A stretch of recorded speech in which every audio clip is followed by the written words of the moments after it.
Welcome to the future of education. And now, here's your host, Michael Horn.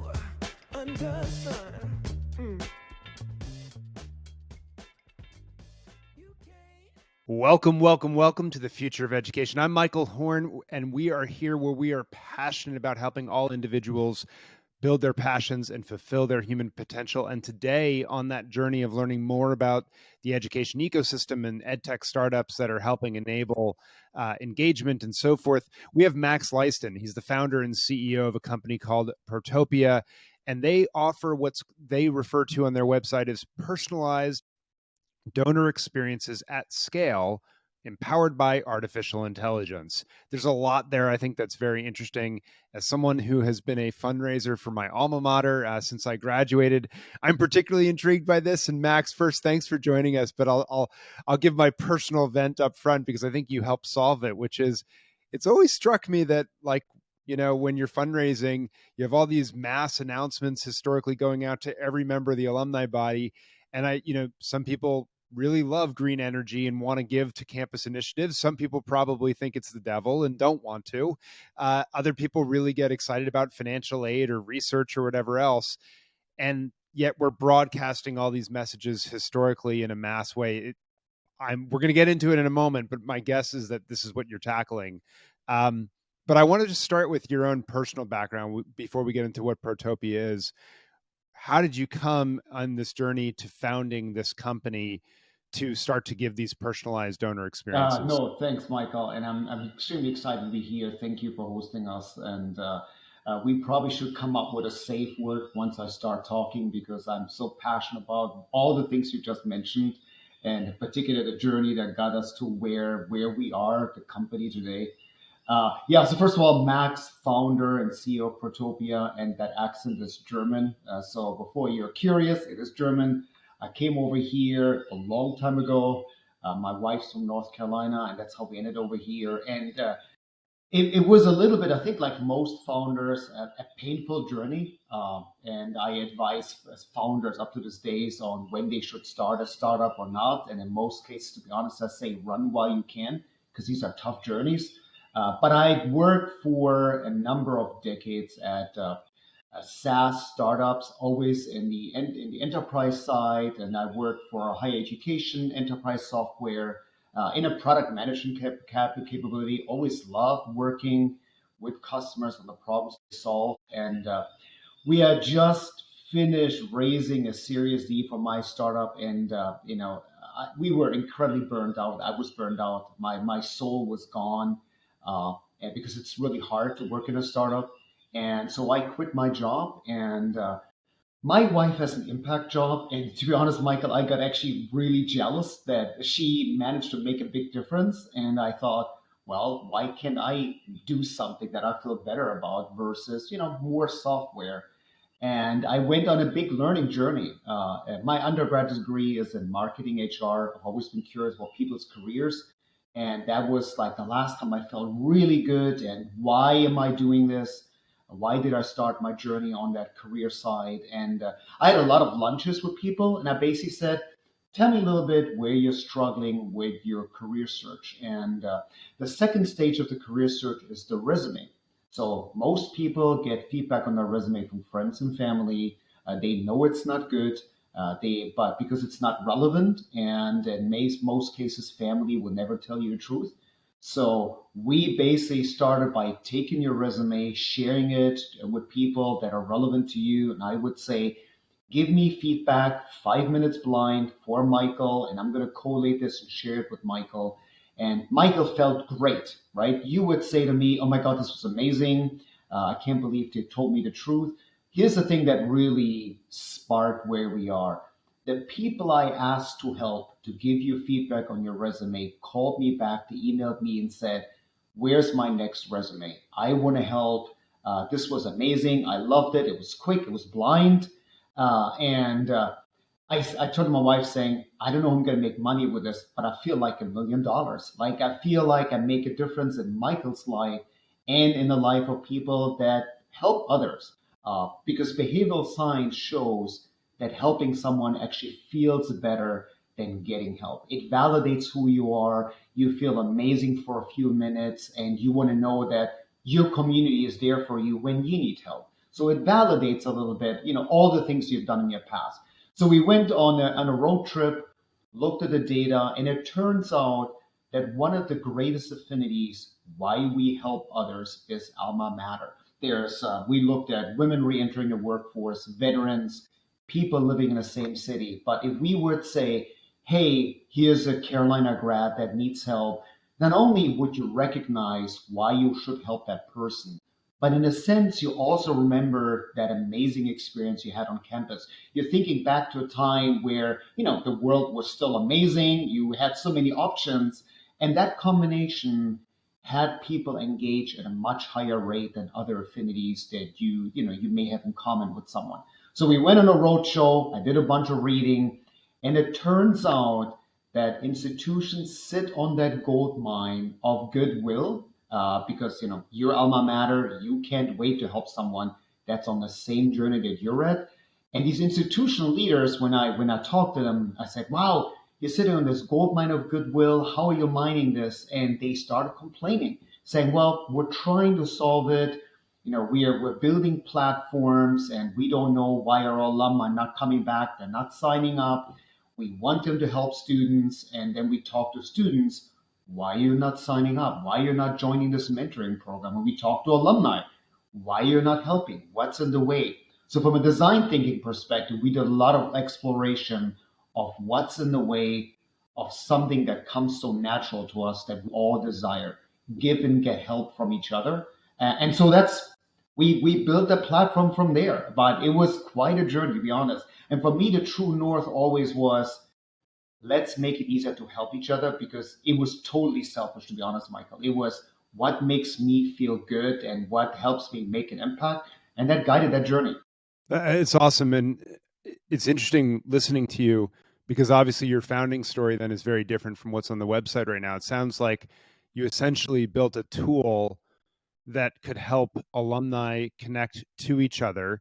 And you're totally right? Like someone from my alma mater, I'm much more likely to help than someone from another random place, because human beings, for better or worse, we like tribes, we have these affiliations.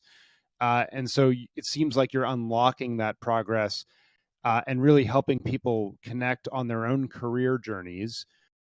How does then Protopia move to this donor side of the equation? Is that sort of like okay, this is what we're doing for the alums, but we also have to do something for the institutions in the process, or how does that No, and work? it is funny. Like in most startups, it took us a while to understand who the buyer is, right? So I can lead with an emotional story. I want Michael to help someone because I love seeing Michael happy that he gives back.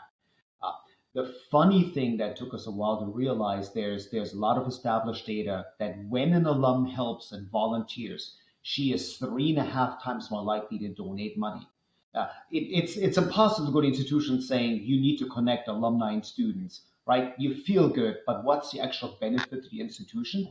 And the benefit is that the alum, when she discovers, reconnects the institution, it is a lot easier to unlock and get her to donate. And one thing I firmly believe, that nearly every alum would give money to the institution if you make it about them, personalized and relevant and simple. And it was a conversation with the advancement shop, right? I mean, donations is, I think, about 30 to 32% of an institution's operating budget. So they are really dependent on donations. I'm not just talking about the capital gifts. I'm talking about a long tail giving and curating and building that donor base of that next generation. And for us was, well, there's many reasons you can get that alum back to come to campus. In particular with COVID, it's got to be digital, right? They're not going to travel back to campus. And nothing works better than to get that alumni to volunteer. And for us, it was, how can you make that volunteering easy, that giving back, where Michael would share something with another student and feels good, and then the person that really cares about this, in a sense, as you can see on our website, is their frontline fundraiser, right? It really, sometimes I talk about this in Venn diagrams, right? You've got the alum that's looking for impact, you've got the student that's looking for you to deliver on that promise of a lifelong community, and you've got that frontline fundraiser that says, I need more and better conversations with the right donors. And that sweet spot, that's where we operate. It's super interesting. So then the business model in effect is you're going to the university, they're paying you some license fee. I'm assuming you're not getting a percent of Right. donations. And then, so it's a license fee. And then you're basically sitting in the middle of this and facilitating these different interactions, whether it's students to alums, whether it's alums to university, and basically allowing them to have a personalized moment to be able to give back in some way. Is that the way That you is think about it? 100% spot on. Couple of nuances, Michael. We often actually say that you've got to make your entire community to everybody. So one of customers is NC State University, and when you look at what they do, they invite prospective students to come back and ask, current students, past students, faculty, researchers, entrepreneurs, parents. It really is making the entire community available at the push of a button. And then our job is to find the right people that can respond to something, right? And the nuances, going back to a little bit who pays and the business model. Yes, it's a license fee. It's based on how big the institution is, but also giving you ROI for this. Gotcha. So let me ask a question then, because there have been other companies, and I know we emailed about this beforehand, that have come into the space of trying to connect alums to students to help them with their career journeys, right? People Grow, for example, comes to mind. Others, I don't know that they've jumped to the donor side of this equation, at least in my knowledge. But sort of, how is your approach different from some of these other plays out there that have been trying to create the mentorship opportunities, so to Yeah, so speak? let me start at the tail end. I actually intentionally avoid the word mentoring because that's actually one of the challenges, and I think the space seems to be moving away a little bit. If you look at People Grow, they're now really a career platform versus a mentoring platform. Because the problem with mentoring is that it's a really hard step, right? It's students often not looking for a mentor; they're just looking for help. And alumni are not looking to become mentors because I don't know about you, it's a big commitment. So we often say we spark relationships. Now, how we're different, it really goes back to design thinking, asking students, alumni, what's in the way of them connecting with each other.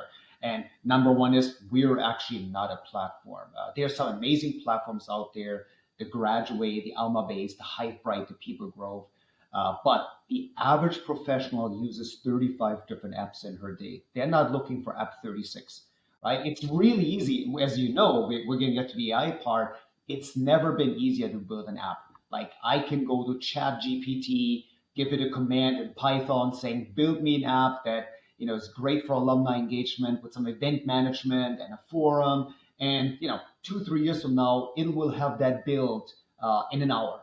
And then my challenge becomes on how do you differentiate from everybody else out there. And you just have to go to G2 and how many alumni engagement platforms are out there. But the core challenge is in a world where we're flooded with apps, another app was not the answer. And that's really not what we heard from alumni and students. So we're not an app. The second problem that's closely related to this is that alumni told us they don't want to sign up for anything else. They don't want to sign up or sign in for anything else. They don't want to opt into anything else because they're overwhelmed. That does not distract from their capability and desire to give back to something. So we are really sitting, we are an opt-out platform. We typically get the institution's entire member data, constituent data, and that is what we use to then find and mine the best alumni that can help. An analogy I often use in how we're different is, and you may remember this, Fidelity, you actually had to sign up for 401k about 10 years ago. And the industry basically said, why is it so hard for someone to get out, sign up for something when we know that's what they want, right? So they flipped the model. Everybody's now opted in your 401k, and you have to opt out because it's in your interest to hear this to save money. We've taken the same model. Everybody's enrolled because it is hard to get somebody opt in. I'll give you a statistic. The typical alumni engagement software has about 7% at most of alumni sign up. That is not the fault of those platforms because they're really good Swiss Army knives, but alumni will not sign up, and about 2% of alumni come back on a regular basis. And we flipped this around. We said, okay, We know Michael wants to help. What's it going to take for him to help? Let's go to him. Let's use tools he's already using. Let's not force him to do something, a barrier that prevents engagement. But it really is, we're different. There's no platform, nothing to sign up for. We use tools that you already use, email, Slack, SMS. And our job is to tell you the right story about somebody essentially who wants to be you in about 20 years. In essence, you basically get access to all the data in a university's CRM, maybe their SIS, whatever systems that they are using to store that. And then I'm guessing this is where the artificial intelligence comes into play. It's starting to make pattern matching recommendations and so forth. And it says to a student, hey, or an alum or whomever, hey, we have a connection for you. Would you chat for 10 minutes with this person who's struggling with X or whatever it might be? Or maybe it seems like as you've gone down the donor way, like, hey, you love Duke basketball. Here's a, they just, Coach K retirement, like watch this great video or whatever it is based on the proclivities. And you're probably looking at past campaigns and things that I've clicked on, my LinkedIn profile, whatever, things to understand who I am as an individual and what are the sorts of things that I'm likely to engage with and bring me some value. Is that, am I getting it somewhat right? Again, you're spot on. It really is about personalization, right? We want to make something as relevant to you as possible. So you are the customer ultimately as that alum, right? The institution, the beneficiary. And from an AI perspective, and it was, there's a lot of conversations I'd love to go to where we are around AI and ChatGPT and AGI, but the process you described is exactly that. Anybody can ask for help. We've got a natural language understanding engine that takes apart the question. There's multiple models based on what you ask that identifies what exactly is Michael looking for. Is it more important around career advice, entrepreneurship, academic question, a project, an assignment? There's all kinds of buckets that the intent. And that criteria is then run against the data that we have from institutions saying, not unlike Google, who are the top 20 best alumni that can help with that. And it's actually multiple alumni we ask, typically about 25. And then we ask that alum via blind email, so the student doesn't know who we're asking, because we want to protect your time and privacy, and saying, can you help someone? Because that feels relevant to you. And so if it is relevant and our performance shows this, I know you're going to open the email and you're very likely to help because you understand why you received this.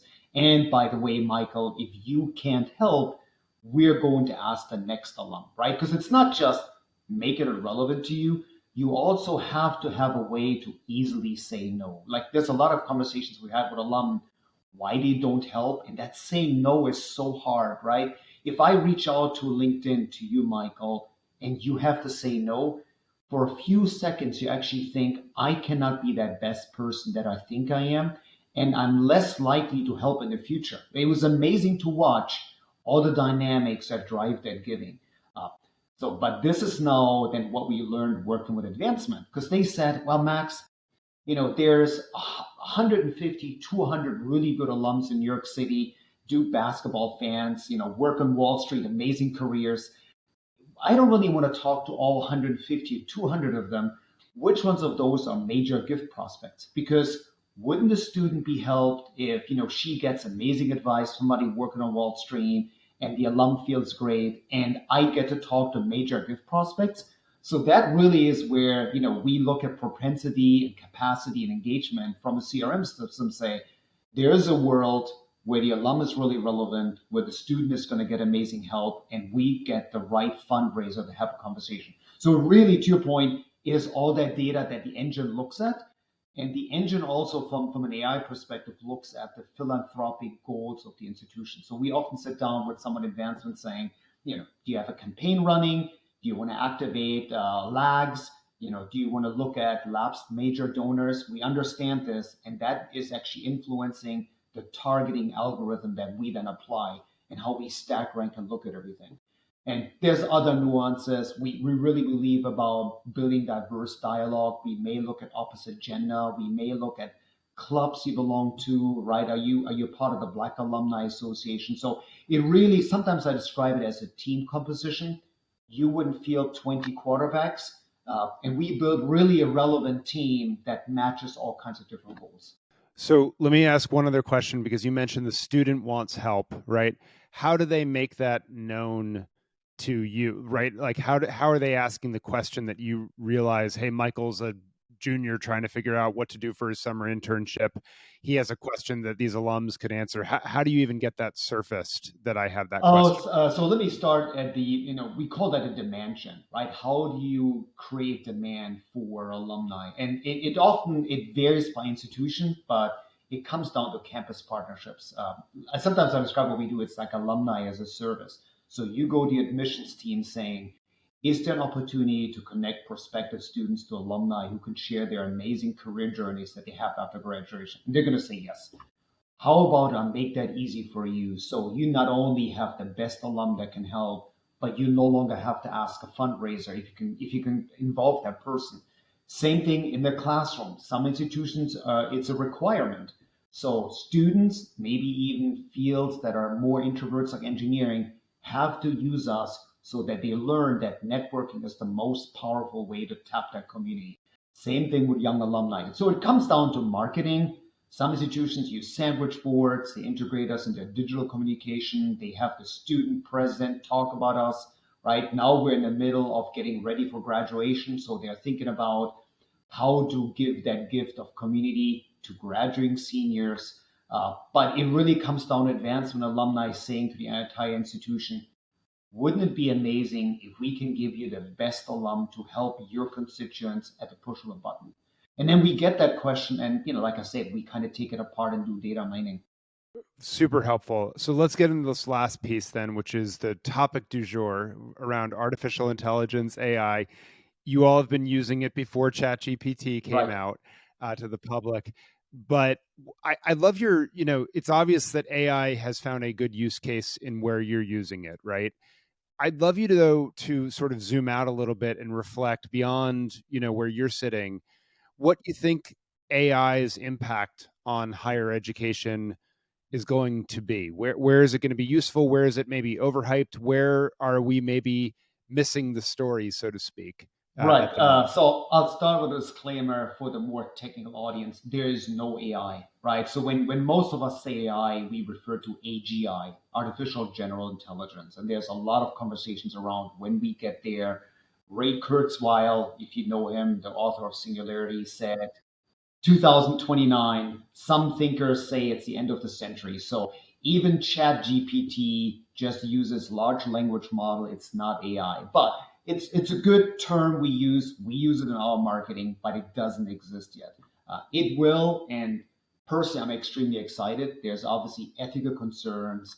There's concerns about how we apply it, but from an education perspective, and I am totally biased, uh, you know, if you look at that, it's going to be a lot easier for us to buy education online, just in time learning. How do institutions differentiate themselves? And from my perspective, there's no more powerful value that you can deliver than the community of prior graduates, right? That community for me and that's the lens I look at, is an unbelievable asset that even mid-tier institutions are underselling. There's a customer we have, they have 250,000 alumni.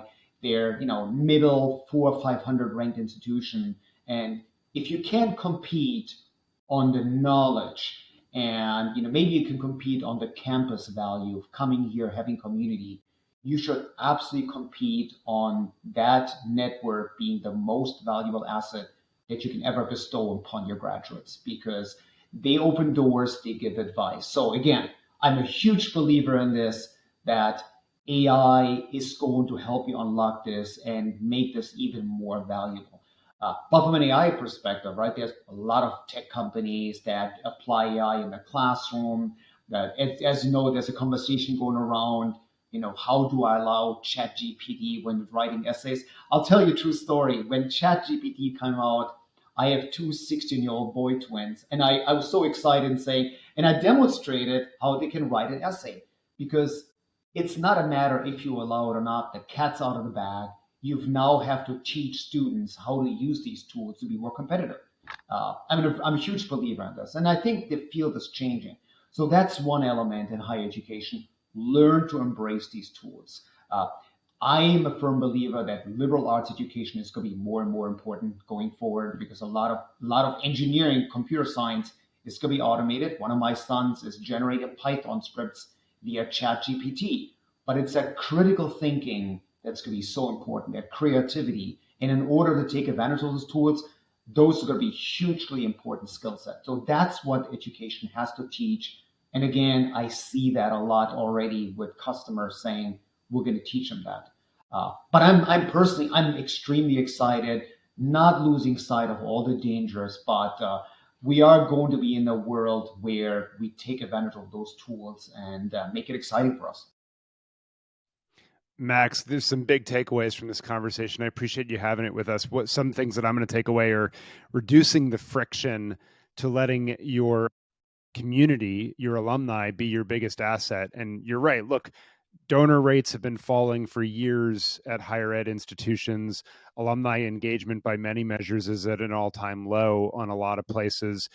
Yes, the overall giving is up because of big ticket items to some big ticket Like universities, but in terms of the population, right? Yeah, it's not where it needs to be for these institutions. But you're right. The value so often is the community you enter when you leave. And that's what people really want to be part of and embrace. And whether that's for transactional, get me my next job, or just because it's fun to be part of and nostalgic and great to be part of a community, I think you unleashing this and making better use of it could be one of the most valuable things colleges and universities can invest in. So, Max, appreciate your work. Appreciate you doing this for individuals and the institutions, and we'll keep a close eye on your journey at Protopia. Absolutely. Thanks you really for hosting. And as you can tell, we're super passionate. Simplicity is the key, and simplicity and making it more humane. That's huge value for institutions. Well, we'll keep an eye on it. Thank you for joining us, and for all you listening, we'll be back next time on The Future of Education.